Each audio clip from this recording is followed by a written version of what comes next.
There are places on this earth that seem to hold their breath not for a moment or an hour, but for centuries.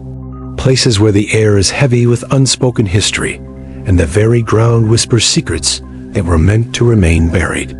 They aren't just locales, they are cursed states. Pockets of time and space where the natural order has frayed, replaced by an insatiable hunger, a cyclical horror that repeats itself with chilling precision. We often imagine curses as a singular event, a tragic moment frozen in time. But the truest, most enduring curses are far more subtle. They are a slow, inexorable tide, lapping at the edges of reality, eroding certainty, and leaving behind only echoes. And nowhere has understood this more intimately than the isolated windswept farmlands known in hushed whispers as Crow's End. Crow's End, the name itself, is a grim prophecy. Crows, symbols of death and bad omens, flocking to a desolate end, a place where things cease to be. For generations, this remote agricultural community has been defined by its harvests. Lush, abundant, impossibly bountiful yields even in the harshest years. A miracle, some called it. A blessing from the earth. But miracles, dear listener, often come with a hidden price. And the price exacted by Crow's End was never paid in coin. It was paid in flesh, in sanity, and in the very will of those who worked. Its fertile soil. The official records speak of a resilient, hard-working community thriving against all odds. They mention odd local customs, insular practices, and a reluctance to ever leave the land. Just good old-fashioned grit and determination, the county histories might have declared, trading quaint churches for kilowatts. Progress, you see, waits for no man, especially if he's holding up a massive civil engineering project with his stubborn insistence on actually living there. A thoroughly modern explanation for a very ancient wrong. But the real history, the one whispered by the dwindling few who remembered the original Crow's End, was far darker.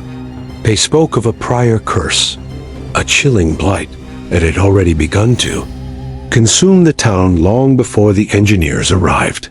They spoke of a creeping silence of memories that would fray at the edges, and of people who simply forgot themselves, fading into a blankness that left them physically present, but spiritually gone. The flood for many was less a tragedy and more a macabre mercy, a way to finally bury a secret that had grown too large, too hungry for the surface world. Because the prosperity of Crow's End wasn't a blessing, it was a bargain. A very old, very dark pact forged centuries ago with something primal that lay beneath the rich black soil. Something that demanded not tribute, but sustenance. And the harvest it truly craved wasn't grain or vegetable. It was the human spirit, the very drive and individuality of the farmers who tilled its fields. They were cultivated, ripened, and then in a chilling cyclical ritual harvested. They say that when the fields are silent, just before the full moon of autumn, you can still hear it, a faint, almost imperceptible hum rising from the earth, the sound of a perpetual hunger patiently waiting for its next season's bounty. Our story focuses on Dr. Elias Vance, an agricultural archivist specializing in historical farming practices and crop anomalies. Elias was less a rugged outdoorsman and more an academic with a fascination for the unusual. His adventures involved dusty ledgers, genetic sequencing data, and the quiet thrill of uncovering forgotten strains of ancient crops. He believed that the past held the keys to future sustainability. And for Elias, the inexplicable deviations were always the most intriguing.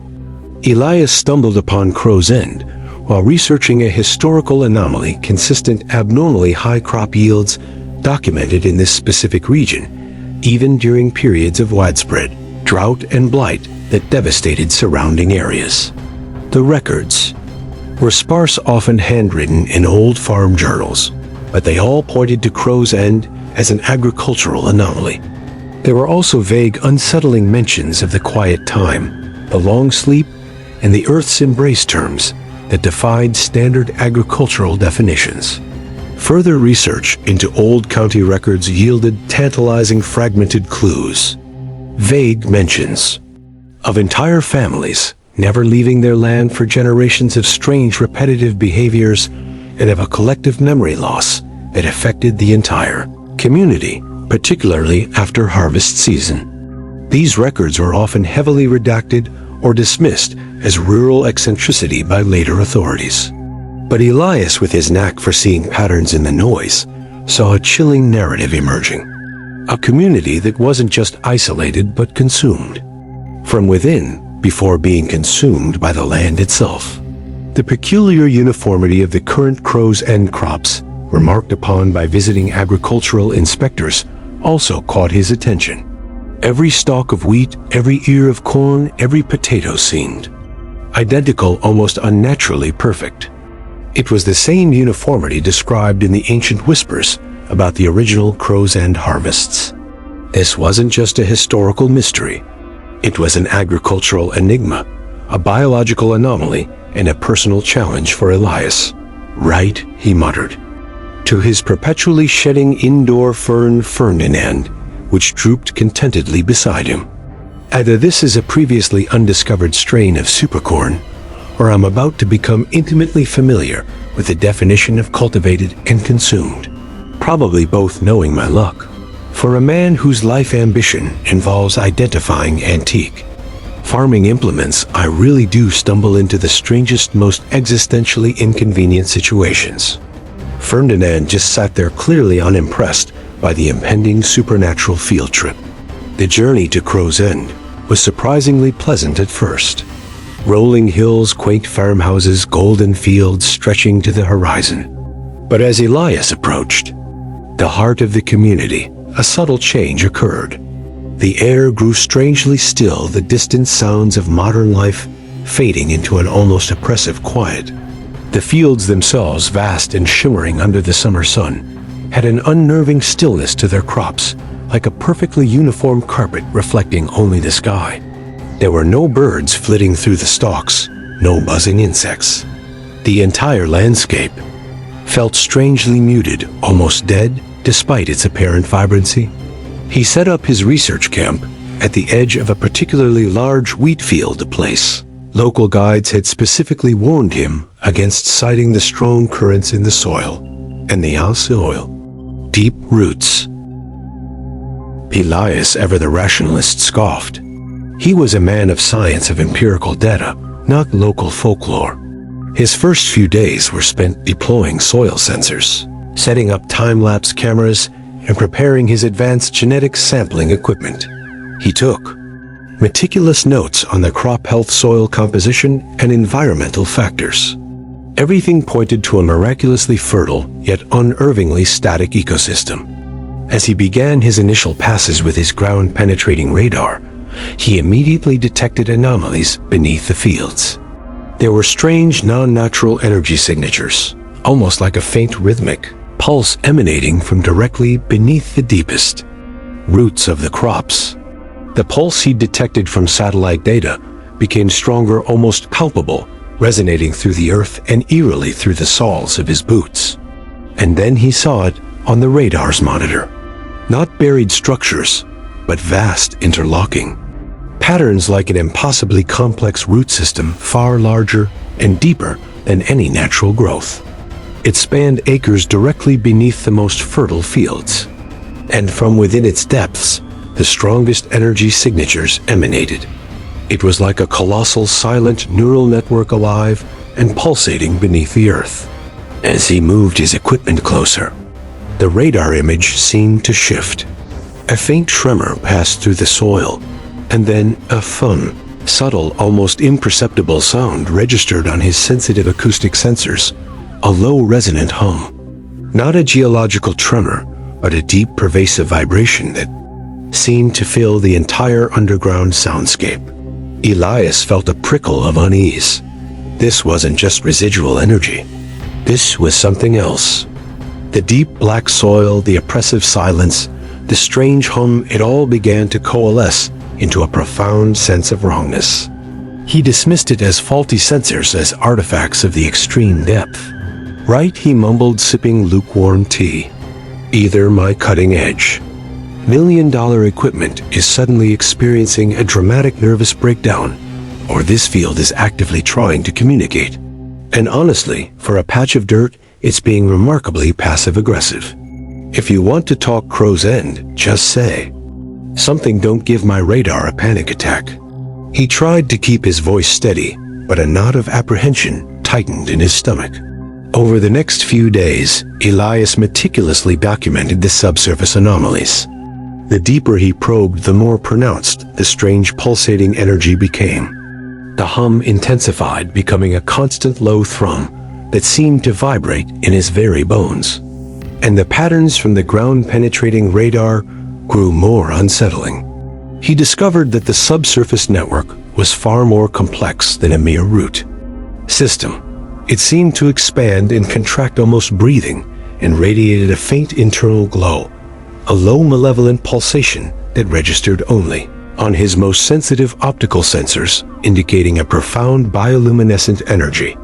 It was like a colossal silent brain dreaming beneath the earth. More disturbing were the echoes he began to pick up on his thermal imagers, and sometimes on the high-resolution cameras embedded in his automated soil probes. Not physical objects, but faint shifting heat signatures, translucent shapes that seemed to drift through the underground network, indistinct, humanoid forms that would appear for a moment, then vanish. They weren't mineral deposits. They were something else.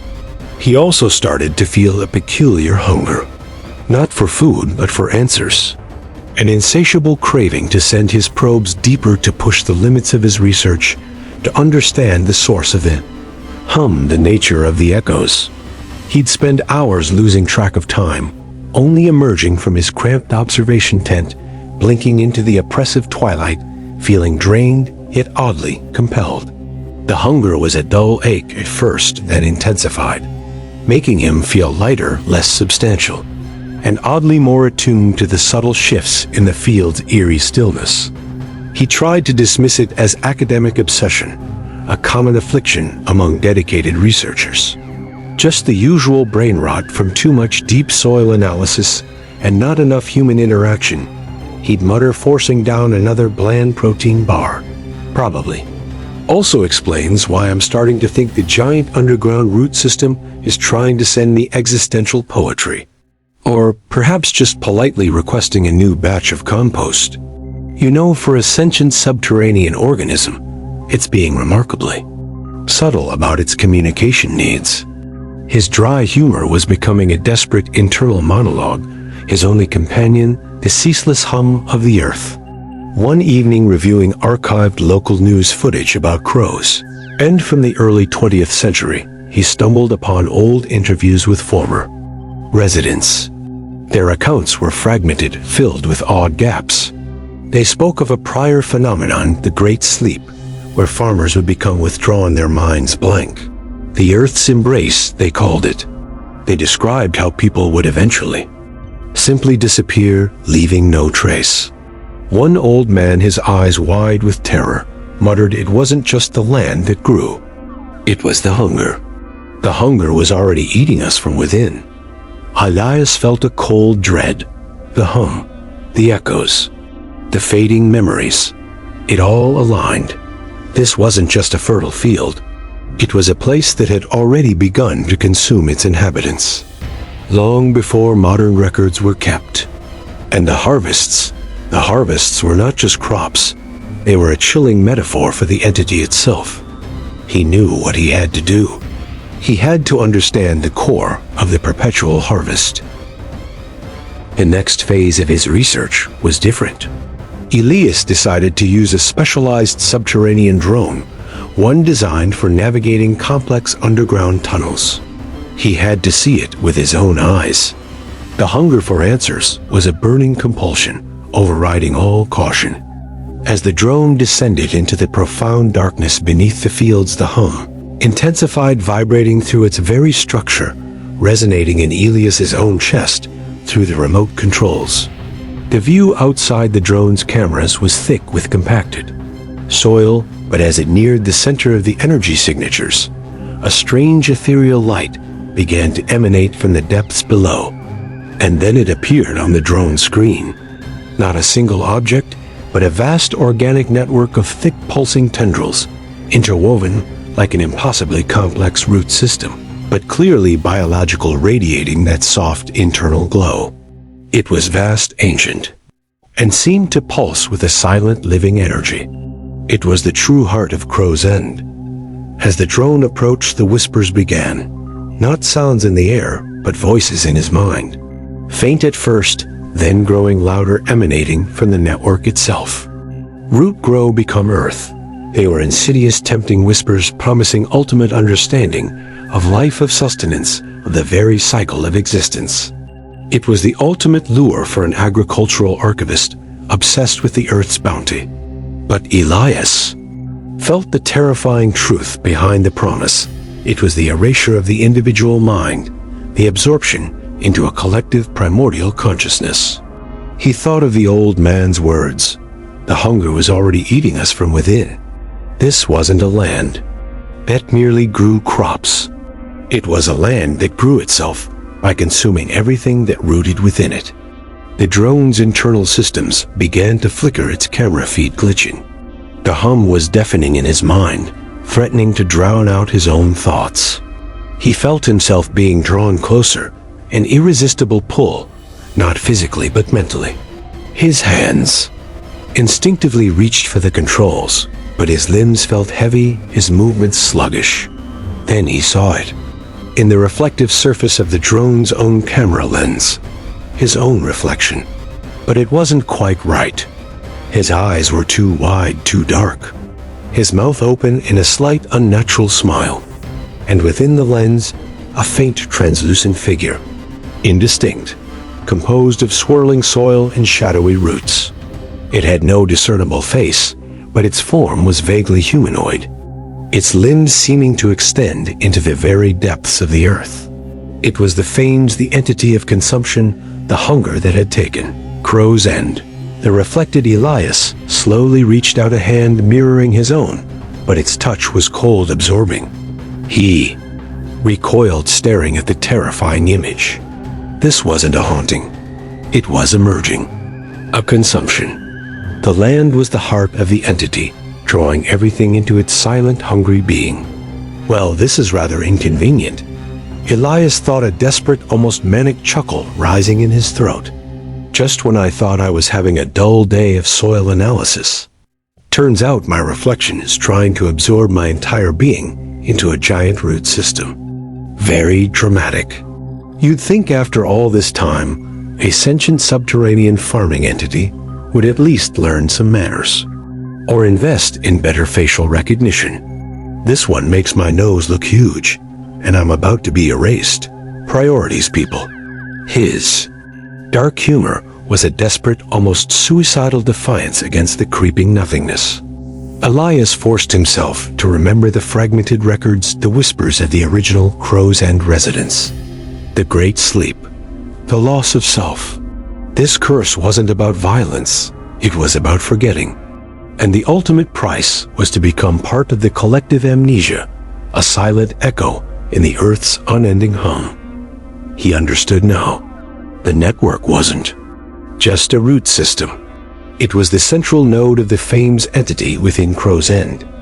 It consumed memories, identities, and histories, and in doing so it grew stronger, perpetuating its own existence by slowly integrating the very essence of comprehension into its boundless living consciousness. The whispers promised ultimate understanding of life cycles, the perfect assimilation of all that was, but the price was the very self. He had to fight it not with force, but with memory. His own memory, his personal history, the specific, unique details that made him Elias Vance. He pulled himself back from the drone, controls, his limbs heavy. He fumbled for his sealed emergency kit, pulling out a small, warm photograph. A picture of him and his scruffy, beloved indoor Ferdinand, looking slightly bewildered on his desk. It was a simple personal memory, utterly devoid of academic pursuit or grand theories. It was just a moment of pure, unadulterated affection and quiet companionship. He focused on that picture on Ferdinand's slightly droopy fronds, on the mundane comfort of his study. He concentrated on the feeling of sunlight on his window, the quiet hum of his laptop. These were small, seemingly insignificant details, utterly personal, utterly his. They were not universal knowledge. They were the anchors of his individual existence. The network pulsed violently. The whispers in his mind intensified, turning into a cacophony of distorted voices, all screaming for get release, surrender. The drone shook its connection, flickering. He slammed the laminated photo against the drone's control screen, pressing it directly against the point where his distorted reflection and the shadowy entity had appeared. A blinding flash of static erupted from the screen, followed by a deafening shriek that resonated through the tent.